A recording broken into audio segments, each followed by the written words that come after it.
Hello everyone. This video is part of a series where we are implementing a microservices social media application. We are using Node.js for our backend services and React for our front end. Our main goal here is to learn the microservices patterns, but we are also very interested in the main challenges that arise with microservices and some of the possible solutions. Here is a brief overview of our current tasks and our plan for the near future. Of course, there is much more than this, but this is just to give you some guidance of what's coming next.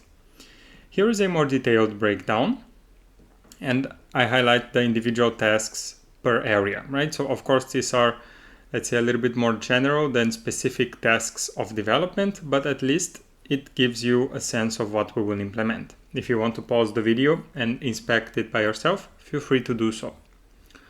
We also have a Jira Board where we track the progress of our tasks. And as you can see, there is no progress or no task in progress because in the previous video we have finished implementing the sign-up route. In this video, I want to quickly adjust the Jira Board so that we select the next task that is going to be developed. And I want to give you an overview of what this task is going to be. So here, we have already implemented the API/auth/signup route, which receives a post method and as the request body an email and a password. And this signs the user up and sends an email with a verification link to the provided email so that the user can verify his or her email. Here is an example of how the email looks like. And this is a link that then can be clicked by the user or copied and pasted on the browser. What we want to implement next is the verify endpoint. So we would have /API/auth/verify, and it would also receive a post request. And in the body of the request, we would receive a single argument or a single key. And that is going to be the email verification token. And then based on the email verification token, we are going to find the user, mark the flag is verified equals to true if the user can be found, and then return a nice response to the user by the end of this verification process.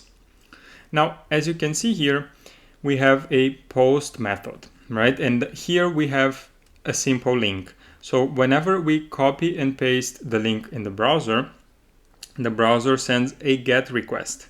It normally sends a GET request to the server that is serving the HTML files, but this is not what we want to do.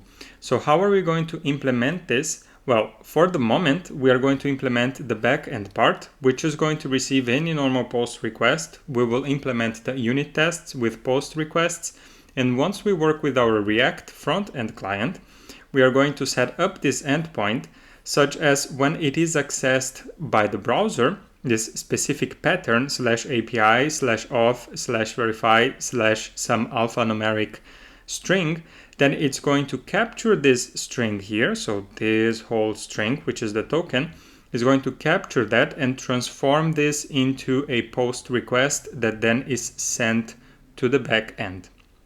Okay, but this we will deal with when we get to the client front end.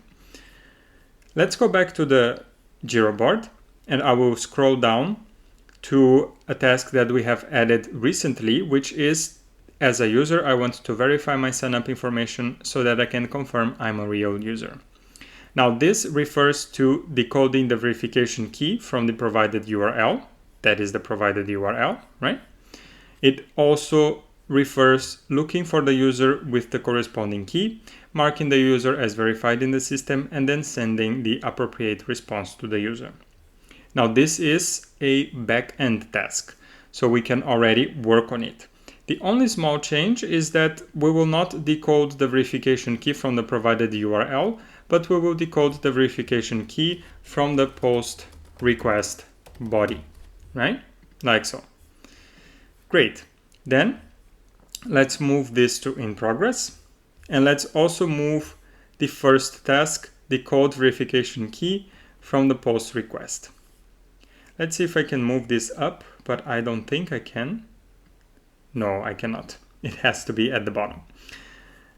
or maybe in the backlog, I could try to move these up here. Let's see if it's possible to reorganize. No, I'm only allowed to reorganize here at the backlog, but I cannot reorganize here at the level of the, no, actually I can. Okay, so I'll just take these two down and I'll leave this one up. And now in my Kanban board, I should be able to see my task is a little bit more visible here so that we can see all in one screen. Okay, great. So that's it for this video. In the next video, we will start with the actual implementation of this functionality. And if you want to receive notifications every time I upload a new video to my channel, then make sure to subscribe. There are a lot of series and playlists coming up in the next weeks and months, and you will get a small notification every time I upload a new video. And also, if there is any topic related to development that you're interested in, make sure to write it down in the comments. I always take that into consideration when planning the future series in the channel. If you see a topic that already interests you and it was not posted by you, then just give it a thumbs up, because the popular topics are more likely to be featured in the channel. Thank you for your time, and I'll see you in the next video. Bye bye.